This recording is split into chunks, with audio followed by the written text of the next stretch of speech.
Bom dia, senhores. Como é que tá aí, amiguinhos da rede? Tudo em paz? Belezura? Sexta-feira, amanhã é dia de ficar em casa, todo mundo animado. Hoje nós vamos fechar a série de certificações com DevOps Engineer, né? DevOps Engineer Professional, uma das certificações mais difíceis da AWS. E aí, para isso, a gente trouxe o Lucas, por isso até que a gente inverteu, né? O dia de ontem a gente inverteu, porque o Lucas não poderia ontem. Eu fiz questão de trazer, eu estou estudando justamente para essa prova, estou bastante por dentro, mas o Lucas já estudou, já tirou, já passou, já tem o selo aí pelos próximos anos. Fala um pouquinho de você aí, Lucas, se apresenta. Bom dia, pessoal. Sou o Lucas, sou arquiteto de soluções, eu já trabalho com a AWS já tem de 3 a 4 anos, possuo 3 certificações AWS, arquiteto de soluções professional, a DevOps Engineer Professional e a Solutions Architect Associate. Um monstro, ele tem as duas Pro, né? As duas Pro e a próxima qual que é, o Lucas? A próxima vai ser de especialista de network. Boa. Isso eu tenho, essa eu posso ajudar. Beleza. Não esquece de assistir o vídeo de ontem, não? Assistiu a live de ontem? Assisti, estava participando. Boa. Então tá invertido hoje, vamos falar sobre DevOps Engineer. Vamos tentar não ser repetitivo, porque a gente já falou bastante coisa nas outras provas. Então, aí sobre a preparação da prova, igual da Architect, tá? Para quem tiver dúvida aí e não viu a da Architect, veja a live de antes de ontem. Sobre a diferença para Architect, nenhuma diferença, né, Lucas? Na prova? Não, exatamente a mesma coisa. Tá. Só o mesmo conteúdo, né? Exato. Beleza. Aí o link da página que tem todas as informações, o comparativo das provas aí, então ela se encaixa aqui nas pros Specialty, que é uma Professional, com $300, 750 pontos de 180 minutos mais 30 para quem não é nativo em inglês, do idioma não é nativo em inglês, e aproximadamente pode ter até 80 questões, vamos dizer mais ou menos assim. Eu cheguei a pegar 85 na Specialty, mas isso é variável, normalmente é menos. Quando eu fiz, essa teve 83. Caramba, 83 questões. Eu tava até discutindo essa discussão com o Evandro outro dia, que o Evandro falou, não, pô, é 75. Mas aí eu vi na documentação que realmente é variável. E aí vamos para os pilares que são exigidos, né? Então, antes disso, dá um briefing só das provas e principalmente qual o perfil do profissional e a diferença para Architect. O Lucas, que já fez as duas provas, as duas Pro, fala pra gente aí, Evandro, qual que é a pegada da prova, qual que é o esquema da prova e qual a diferença dela para Architect? Bom, a pegada da prova basicamente foca muito em automatização, em infraestrutura as a code, na parte de exatamente CI/CD, que você tem que montar um pipeline de DevOps, pensar em entrega contínua da sua aplicação e basicamente a diferença dela para Architect é exatamente isso. Você tem que pensar mais como automatizar, ao invés de construir uma solução. Você pensa, cai muito de soluções já prontas, que provavelmente o arquiteto já definiu, e você vai fazer toda a parte de DevOps em cima disso, automatizar a entrega, ser responsivo a falhas. Essa é a grande diferença. Beleza. E uma questão também, eu sei porque eu estou estudando, uma questão que cai bem pouco também na DevOps ou quase nada, é essa questão mais de legado, trazer legado, arquitetura para migração, esse tipo de coisa cai muito pouco, né? Na DevOps é mais mesmo parte talvez de refactor, assim, né? Quando você vai trazer modernizar mesmo a aplicação, né? Exatamente. E, assim, o grande core da prova são aplicações cloud web, ou seja, nada é legado, igual você falou. Muita coisa é nativa de cloud. Sim, Cloud Native mesmo, né? Aplicações Cloud Native é pegar uma aplicação, fazer a pipe dela do começo, o desenvolvedor manda pro Git, já cai para provar ou direto em homologação em produção, teste automático e Exatamente. vamos para cima, né? Um ponto importante, pessoal, só para dizer, é essa realidade de tudo que está acontecendo hoje, assim. Então, por exemplo, se você pegar grandes players, mesmo grandes players que tinham aplicações legadas, né, que tinham, por exemplo, a gente tem muito cliente no mercado financeiro, você pega aplicações de core bancário, por exemplo, você tem lá aquele monolito com SQL Server, aplicação lá em .NET Framework, tudo mais. Agora está saindo o Pix, por exemplo, que é o pagamento instantâneo, né? O sistema de pagamento instantâneo, o SPI. Mesmo essas empresas que tinham esse legado, essas aplicações novas que eles estão construindo já é cloud native. Então, ao invés do cliente eles falarem assim, eu quero um servidor com tanto de memória, com tanto CPU, não. Esses caras estão dizendo assim, qual é a sua cloud? Minha cloud é a AWS. Beleza, suporto a AWS. Tá aqui o script, roda que a sua infraestrutura vai subir, vai aparecer e funcionar lá e eu dou suporte para ela. Então, é isso que é ser cloud native, sabe? As novas aplicações não tem mais escolha. Você não, né? Quem desenvolveu pensando cloud native, né? Pensando em cloud. O mindset do desenvolvedor já mudou bastante hoje em dia. O cara pensa já como fazer uma aplicação que vai se encaixar no cenário de cloud. Né? Exato, exatamente. É o que eu sempre falo, cara. Quando você começa a mexer com cloud, quando você começa a mexer com a AWS, on-premise dá preguiça, cara. Né? Então, quando você pensa, puta, vou compilar, manter a versão, não, cara. É tudo muito mais prático, né? Apesar que deve haver conhecimento, né? Bom, então vamos lá. Falando do pilar de SDLC, cara, a sigla para SDLC cara, alguma coisa como Life Cycle de Deploy. Algo parecido com CICD, tá? Mas eu não sei o que significa, qual que é a sigla. Você sabe de cabeça a sigla de SDLC? Não, mas basicamente é CI/CD mesmo. Exato, Deve ser Deploy Lifecycle, alguma coisa, System Deploy Lifecycle, talvez. Exatamente. Mas o Matheus vai pesquisar pra gente e vai dizer o que é. A sigla, né? Então, CICD, né, que é acho que a gente falou um pouco, o Evandro falou bastante, na verdade, na live da Developer, mas, assim, resumindo, CICD é o fato, CICD são os métodos, e o CD pode ser duas coisas diferentes, né, que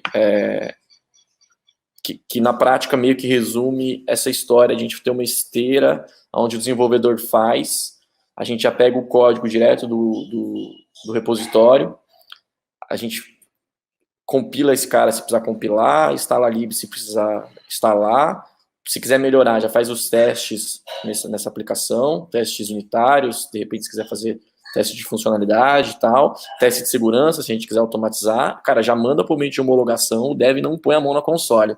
Uma coisa que eu sempre digo é o seguinte, né, dev não gosta de logar no servidor. Né? Então, assim, quando ele pede para logar, ele está se sentindo mal, ele está pedindo para logar no servidor porque você não está conseguindo fazer o que ele quer.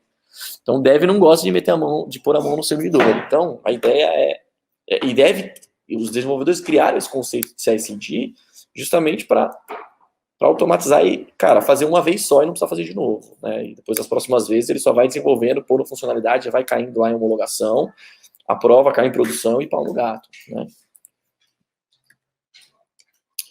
Na prova cai também controle de versionamento, que é basicamente Git. A AWS tem um serviço de Git, que é o Code Commit, apesar de que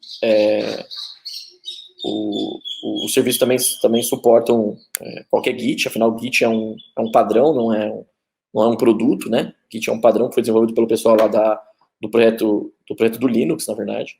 O Linux tem colaboração total, principalmente no começo do projeto do Git, que é uma ferramenta para fazer com que você consiga colaborar no desenvolvimento, né? Não só um desenvolvedor ficar fazendo, mas todo mundo consiga colaborar em partes, então tem uma porção de funcionalidades para permitir que isso aconteça.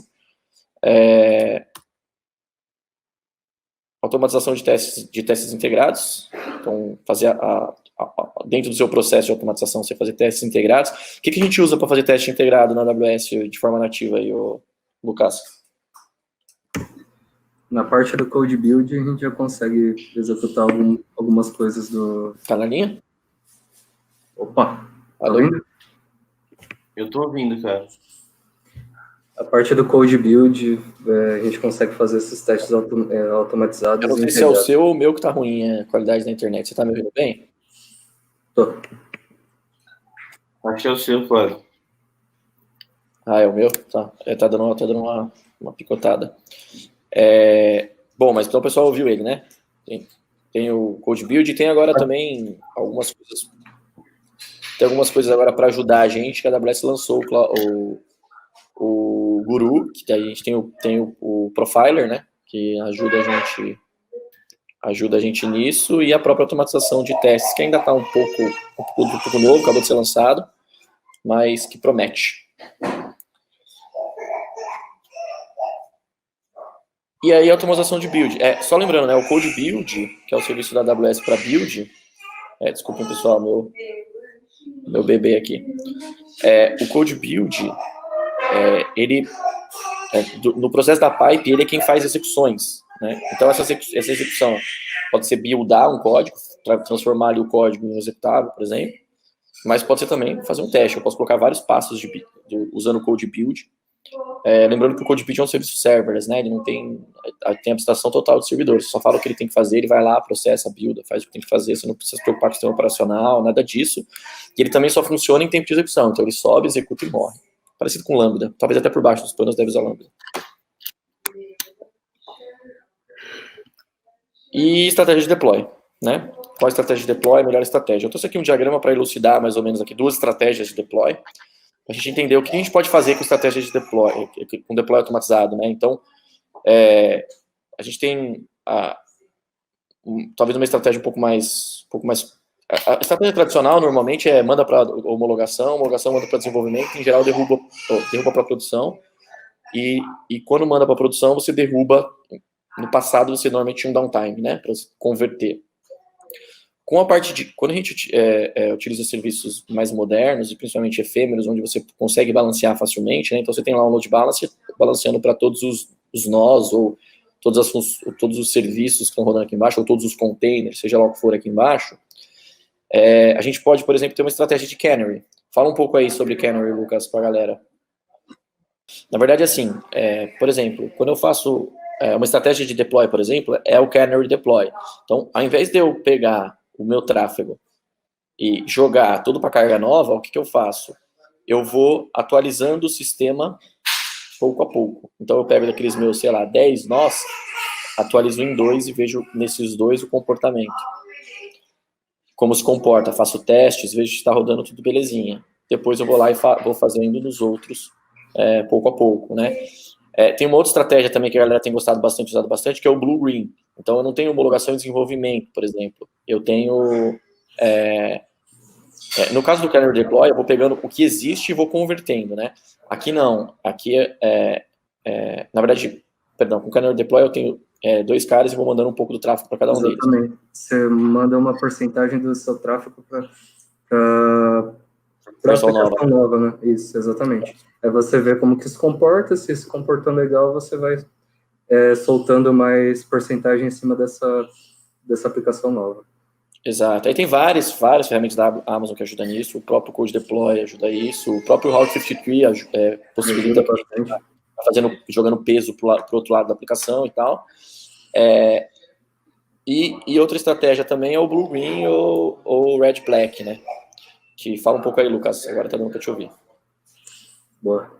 O Blue-Green, basicamente, você duplica o seu ambiente atual, ou seja, você cria uma nova infraestrutura com a versão nova da aplicação e mantém ainda a versão antiga. O que você faz? Coloca os dois embaixo do load balancer e aponta o load balancer para a nova aplicação. Se caso tudo funcionou, beleza, você coloca ela como Blue, ela já fica no ambiente. Caso deu algum problema, o código não funcionou como deveria, você faz o rollback muito rapidamente. Se você só trocar a chavinha do load balancer, ele já volta para a aplicação antiga. E essa estratégia é importante porque você não tem downtime, né? Faz o deploy, se deu certo, beleza, você mantém a nova versão, se não, você já volta para a versão antiga sem causar muito estresse. Legal. E aí, o que a gente pode fazer também por que chama Blue Green? Né? Chama Blue Green justamente porque você não tem homologação em produção, você tem o Blue e o Green. Então a versão 1 está no Blue, daí a versão 2 está no Green.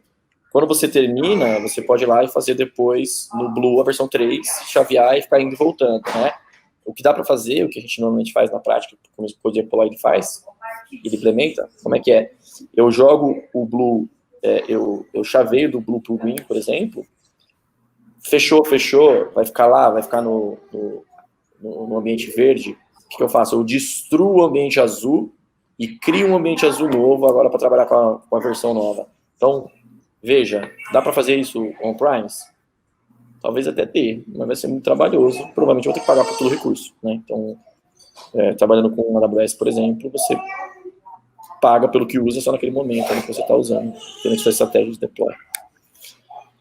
Então, só dando uma pincelada aí para vocês terem noção aí do tipo de coisa que cai, né? Óbvio que existem tantas outras estratégias, mas só dando uma pincelada. Depois a parte de gestão de configuração e infraestrutura como código, né? Então, infraestrutura como código é o fato da gente usar, de tudo que a gente tem na nossa infraestrutura, quais são os nossos servidores, quais são as nossas funções, qual é o nosso banco de dados, qual é o nosso bucket S3, e não somente você sair criando, né?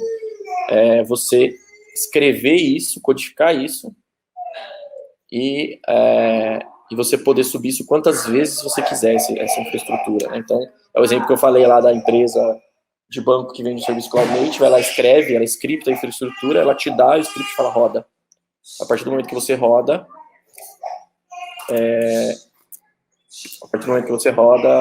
esse cara, você cria aquela infraestrutura, e se você quiser destruir, criar de novo, você pode fazer. E a parte de gestão de configuração, né? Então, vamos no item aqui do que está no guia da prova. Então, determinar a estratégia de deploy baseado na necessidade. Então, veja, não existe regra para isso, né? A velha história do pintar a parede com prego, isso não pode existir. Para cada tampa uma panela, então, workloads diferentes, equipes de desenvolvimento diferentes, negócio diferente, requer estratégia de deploy diferente. Determinar a aplicação e a infraestrutura baseada em negócio. Então, é um pouco disso que a gente falou, mas agora não só sobre estratégia de deploy, mas sobre a própria infraestrutura, né? E as questões falam muito sobre isso, né, Lucas, de cenários de negócio diferentes requerem, talvez, tecnologias diferentes, né? Sim, exatamente. Eles comparam muito com o que o negócio está pedindo. Basicamente uma mudança de cultura, né? Que antes o negócio tinha que se adaptar à infraestrutura, hoje é o contrário, né? A infraestrutura se adapta ao negócio, né? Isso cai bastante na prova. Exato. Bom ditado esse, cara. Vou colocar aqui no meu set de ditados. É o contrário, né? Antes o cara tinha lá, o banco de dados é Oracle. Dane-se, é banco de dados Oracle. Não, mas é muito melhor se colocar um NoSQL. Dane-se, é Oracle. E o nosso Oracle já é grande, é caro, eu tenho aqui um Exadata, essa infraestrutura me dá suporte, eu tenho 2 DBA que cuidam disso, tenho backup, cuido da infraestrutura, eu não vou lá criar um outro, quantas pessoas que viveram a geração que eu vivi não ouviram isso, né? Desenvolvedor só inventa, né? Não é que só inventa, ele queria resolver problemas diferentes de formas diferentes, né?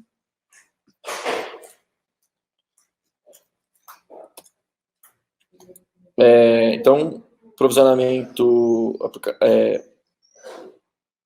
aplicar segurança no provisionamento de forma segura. Então, assim, não é porque a gente vai provisionar de forma automática que a gente vai avacalhar, né? Então,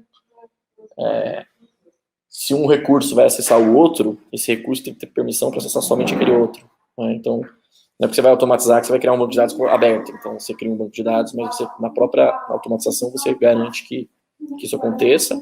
E, principalmente, né, a gente vai falar bastante disso aqui em outros itens, garante que os controles todos existem, né? Que não é só porque quando você cria o processo de automatização, né, quando você faz sua infraestrutura como código e automatiza todo esse processo, você tem algumas facilidades, né, mas você tem algumas perdas, né? Então, a questão da efemeridade, que é uma coisa que a gente está sempre buscando em aplicações modernas, né, que é não ter persistência nenhuma na própria aplicação. Então, o HD da máquina não é usado para nada. A gente grava ou lá no S3, ou no servidor de arquivos compartilhado, ou no banco de dados, ou no banco de dados em memória. Mas você também tem outros problemas, né? Porque antes você tinha um log lá dentro, você logava no servidor lá, olhava o log. E agora, o que você faz com esse log, né? Cadê o log de auditoria? A instância, ela sobe e morre. Então, ela é usada quando precisa e ela é destruída quando não precisa. E cadê o log de segurança? Então, se preocupar com tudo isso, né? E aí, a própria gestão de configuração, que é o uso de gestão de configuração. Faltou aqui o AWS Config, né? que é um serviço da Amazon. Só uma pontuação. O AWS Config é um dos serviços que mais cai nessa prova. Tem bastante questão. Isso. Tem bastante questões voltadas ao AWS Config. Show de bola. O AWS Config é um serviço bem interessante porque ele faz essa gestão de configuração, né, da própria infraestrutura da Amazon. Então, se você, vou dar um exemplo, tá? Cria um serviço, cria um EC2. Aí você modifica esse EC2, aumenta ele. Aí você aumenta o disco. Aí você deleta o disco. Ele mantém um trace de tudo isso que aconteceu. A gente pode depois trazer o AWS Config para uma discussão. E além disso, ele também permite que você crie regras de compliance. Então, você fala assim, se for criado um security group com SSH ou RDP aberto, me avise ou acione um gatilho. Esse gatilho pode ser o quê? Pode ser remover aquele security group. Então, o AWS Config é um serviço bem legal, bem interessante e bem poderoso, assim, que possibilita a gente fazer muita coisa legal. Aí falando sobre a infraestrutura como código, os serviços que em geral a gente está falando e cai na prova. CloudFormation é o serviço oficial da própria Amazon para infraestrutura como código. A gente usa bastante Terraform também, que é um produto não da AWS, mas que suporta a AWS, é um produto da HashiCorp. Terraform é um produto da HashiCorp que faz algo parecido com o que o CloudFormation faz. Então você cria um arquivo, e esse arquivo contém a sua infraestrutura, e você pode criá-la quantas vezes você quiser. A AWS CLI, que é a linha de comando, é o binário da AWS para você interagir com a AWS, sem ter que usar console. Lambda, para automatização desse tipo de coisa, com o SDK da Amazon. Então, você tem a sua linguagem de programação ali, PHP, Java, Node, você pode pegar a lib da Amazon e usar funções Lambda para também automatizar a sua infraestrutura, né, para interagir com a AWS de forma automatizada. Aí, monitoring log, que é o ponto que eu estava falando agora, né, é um desafio, monitoramento e log, né, é você centralizar isso, e a questão de efemeridade, nesse sentido, traz um novo desafio.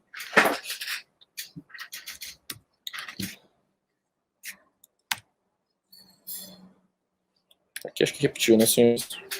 Aqui acho que repetiu, desculpem. Bom, de qualquer forma, o domínio de log e monitoramento, ele repetiu o anterior. Aqui erro de Ctrl-C, Ctrl-V. A parte de monitoring log diz respeito a exatamente isso que a gente estava falando, né? Que recurso eu vou utilizar para garantir que, quando minha aplicação for criada e removida, eu tenho os logs e o monitoramento de forma centralizada, usando CloudWatch Log, usando stacks como ELK, que é o Elasticsearch mais Logstash, e Kibana, que é um banco de dados open source, mantido por uma empresa, mas open source, que é muito, muito utilizado para arquivamento de log. Aí a gente pode usar Splunk, tem outras ferramentas também que podem ser utilizadas para isso, mas em geral eu fazer com que a minha aplicação envie os logs e as métricas de monitoramento para um lugar externo à própria aplicação e que eu possa consultar depois de forma centralizada. Esqueci alguma coisa aí, você me fala, Lucas. Beleza.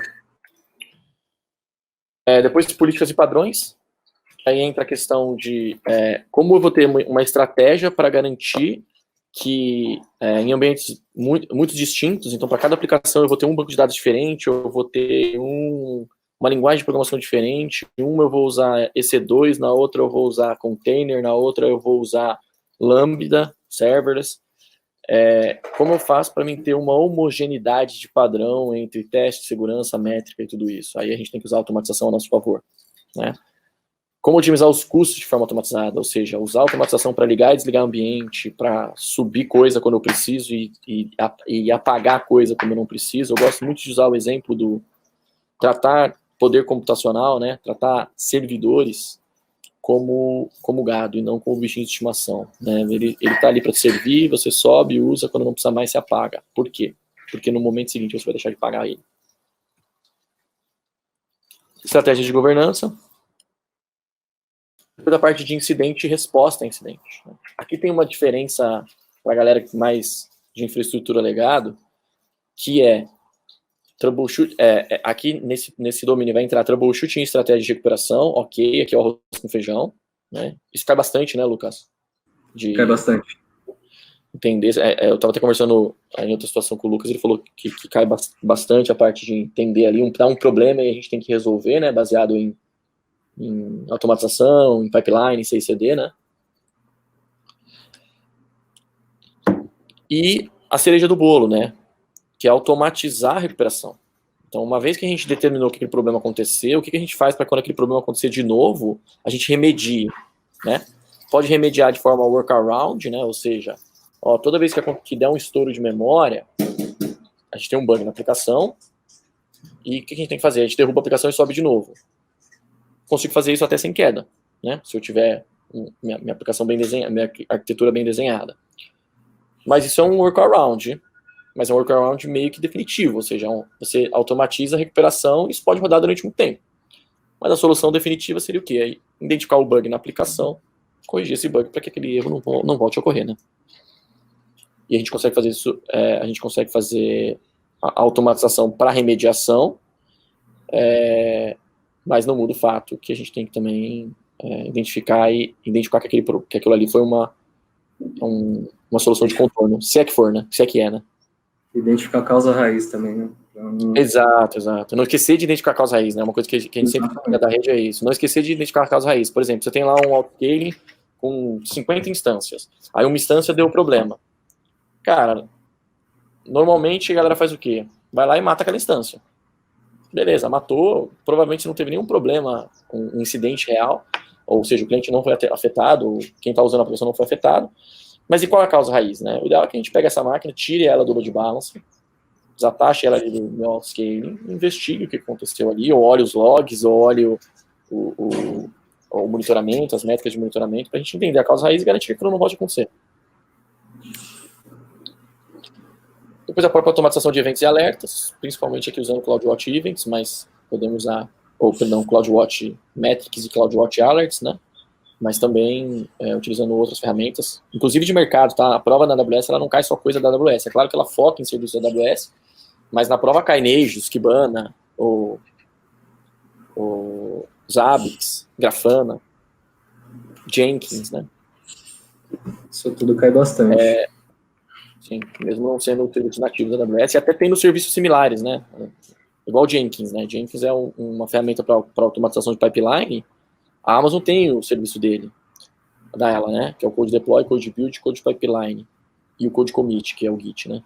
Mas a Amazon não deixa de falar, porque na realidade é que tem gente que usa Jenkins, tem gente que usa o serviço da Amazon. Né?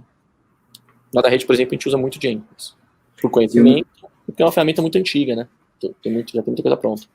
E o legal é que a Amazon fez integrações que permitem você utilizar o Jenkins acompanhando um serviço Amazon. Exato. Por exemplo, o pipeline. Você pode, no pipeline, chamar o Jenkins para buildar, por exemplo, né? Exatamente. Você consegue fazer uma integração legal, mesmo sem a aplicação ser da Amazon. Sim. E o contrário também, né? Você pode ter tudo no Jenkins, mas pelo Jenkins você usar os SDKs, a CLI da Amazon para interagir com a infraestrutura, né? Exatamente. Um bom exemplo que eu já vi acontecer é você tem todo o pipeline no Jenkins e só o deploy no Code Deploy. Exato. Que aí o poder computacional ali, mesmo se você usar Jenkins em EC2, você chama o Code Build ou o Code Deploy, né? O Code Deploy é mais comum, né? Para você mandar para as instâncias, né? Lembrando que o Deploy também é um desafio para ambientes autoescalados, né? Então pensa assim, quando eu tinha um servidor, eu ia lá e atualizava aquele servidor. Agora, quando eu tenho 2 servidores, que podem virar 10, que pode virar 100, que pode virar 1000, quando esse cara escalar, quem me garante que a versão nova daqueles servidores que subiram vão ter a versão correta? Aí existem serviços que ajudam nisso, como o próprio Code Deploy. Então, o Code Deploy, quando uma máquina é criada, ele vai lá, olha a última versão, aplica na máquina antes da máquina entrar no load balancer, por exemplo. Então, o Jenkins a priori não faz isso, né? Deve ter algum plugin, alguma coisa que faça, mas a priori não faz isso. Então, a gente pode usar o Jenkins como CI/CD, mas ele usar o Code Deploy para garantir que o código da versão mais nova esteja nas instâncias, e até para quando for atualizado o código, ele ir lá e fazer o deploy, baseado em uma das estratégias, por exemplo, que a gente falou lá em cima, ou Blue-Green, ou Canary Deploy, assim vai. Ou tudo de uma vez e não tem problema. Então, a gente pode seguir várias estratégias usando o Code Deploy, por exemplo. E depois a parte de autodisponibilidade, tolerância à falta e disaster recovery. É importante entender essas diferenças, né? A galera confunde muito balanceamento com redundância, isso é muito comum eu ver a galera confundindo. Então, balanceamento, principalmente com links, né? Fala assim, eu quero ter balanceamento dos meus links, quando na verdade o que ele quer é redundância, né, que é autodisponibilidade.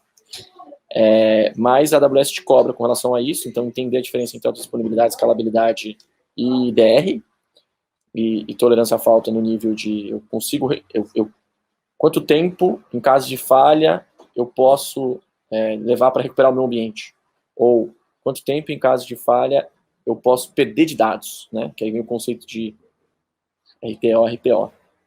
Né? Fala aí o conceito de RTO, explica a diferença de RTO e RPO. O RPO é o cálculo que você faz da quantidade de dados que você pode ter perdido. Eu posso perder até 3 horas de dados, que eu consigo voltar a aplicação e meu negócio continua funcionando sem problemas. Agora, o RTO é o tempo que eu levo para fazer essa recuperação. Vamos supor, eu posso perder até 3 horas de dados, mas com tempo de recuperação de 5 horas. Ou seja, eu levo 5 horas para voltar ao meu ambiente com uma perda de dados de 3 horas. É basicamente essa... Exato. E estratégias comuns no passado, né, era você fazia backup uma vez por dia, logo você tinha um RPO de 24 horas. Porque você fazia o backup todo dia, uma vez por dia, se você tivesse que voltar 11h59, você ia voltar ao backup de meia-noite do dia anterior. Então é RPO. Agora, mesmo com os dados desatualizados, eu preciso voltar em 1 hora. Então pode ser também que a minha recuperação, em determinados casos, seja menor. Não faz muito sentido, né, eu voltar sem dados, mas depende da aplicação, pode ser. Agora, hoje em dia, com automatização, com esse tipo de coisa, nós já estamos falando em autodisponibilidade mesmo, ou seja, tempo de recuperação para a maior parte das falhas na casa de segundos, né? É possível, mas depende muito da aplicação. Um projeto que eu fiz recentemente, migramos um data center inteiro para a AWS, né? O RTO antes da migração era de 5 horas. Depois que a gente fez a migração de todo o data center para a AWS, toda a automatização, o RTO dessa empresa caiu para apenas 30 minutos. Sim. A gente teve um caso, teve até um caso que a gente comentou numa pergunta que um amigo fez no grupo, que a gente teve um caso de ransomware que pegou através da organização e em 1 hora a gente estava no ar. Cara, com uma estratégia assim, tosca. A estratégia era lifecycle fazendo backup de instância. E a gente voltou em 1 hora. Antes disso eles tinham 24 horas, que era o backup diário que eles faziam todos os dias. Isso de RPO. Agora, de RTO,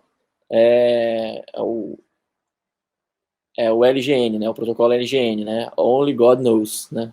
Só Deus sabe o tempo que voltava para a infraestrutura voltar. E até porque, né, os testes eram feitos muito raramente e normalmente testes viciados, né?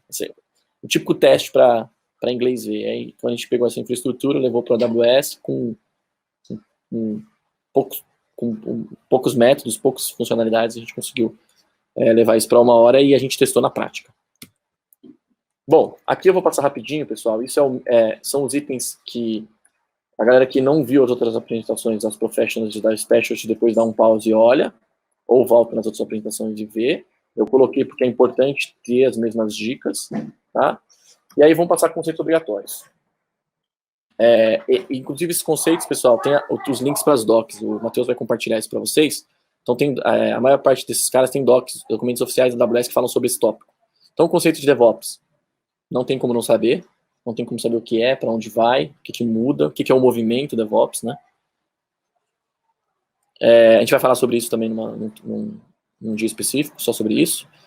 Provavelmente todos esses assuntos a gente vai ter lives dedicadas.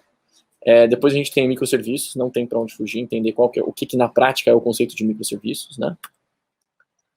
Microserviços usando containers, então aí estamos evoluindo ali na linha evolutória das coisas. Serverless também, acaba sendo um split, né? Normalmente a galera ou vai para container ou vai para serverless, que é o fato de usar serviços que não tem. Inclusive, existem serviços de container serverless. A Amazon tem um serviço chamado Fargate, que você não precisa ter um servidor e colocar os containers dentro. Você simplesmente contrata o container pelo tempo que você quiser e quando não precisar mais, você mata ele. Conceito de CI/CD, que a gente falou bastante. Deploy e testes. A Amazon tem também um documento só para falar sobre deploy e testes. Jenkins, olha só, a Amazon tem um documento sobre Jenkins na AWS. E Bluegreen, acho que vale a pena ver, cai bastante na prova. A prova te testa bastante com relação a Bluegreen. Te incita a tentar confundir Bluegreen com outras coisas. E IAC, que é Infrastructure as a Code, infraestrutura como código. Alguma consideração aí, Lucas?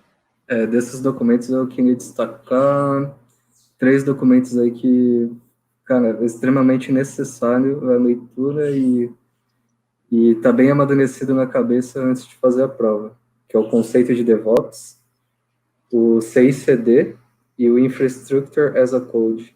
Acho que os 3 que você precisa estar ali já bem amadurecido antes de partir para a prova. Na dúvida, pessoal, vamos lá. Leiam todos, você só vai aprender, né? Seguindo a dica que o Lucas deu, esses 3 leiam 2 vezes, para você garantir que você entendeu, fixou e absorveu. Não sei se todos os documentos têm em português, tá? Inclusive, até os que não tiver, eu acho que é uma boa ideia, Matheus. Coloca aí no nosso pipeline para a gente traduzir e deixar disponível no nosso site. Beleza. E aí um exemplo de questão, né? Questão pequenininha. Isso aqui é uma questão só, tá, pessoal? Não são 2, não. Então, aqui é um exemplinho de questão que cai. Então, veja, é uma questão que está falando de RTO, RPO, né? Está falando sobre failover cross-region. Então, para cada resposta um cenário, tá vendo? Uma forma de resolver esse cenário. Por isso, a administração de tempo é extremamente necessária. E aí a trilha de auditoria, diferente da prova do networking, que o Lucas deve estar passando por esse desafio agora, a DevOps tem bastante documento, bastante treinamento. A network quase não tem, né? Agora, a trilha aqui, curso do Cloud Guru, achei muito fraco. Você fez o curso do Cloud Guru ou da DevOps, Lucas? Fiz. Eu achei também muito fraco, viu? Porque ele era mais do mesmo de arquitetura. Então não mudou muito. E do Developer, né? Eu achei o curso do Developer do Cloud Guru mais forte que o DevOps, para falar a verdade. Depois o Stefan Marek, esse aqui é muito fera. Eu tô fazendo esse cara agora. Tô no meio dele. O Slabs não fiz, mas a galera que faz fala bem. Chegou a fazer o Slabs, não, Lucas? Não cheguei a fazer, não. A galera que faz gosta, fala bem. Era a alternativa antes do Stefan Marek, aí, que a galera mais high level estava usando. Aí o Slabs também tem simulado. E o Dojo também tem simulado. O Cloud Guru tem simulado, o Lucas? Tem simulado. E é bom ou não? E é bom ou não? É mediano. Os do Dojo é bem melhor. Né? Bom, beleza. Aí pode comprar pelo Udemy do Dojo ou pelo próprio site da Dojo. Beleza, senhores? DevOps é isso.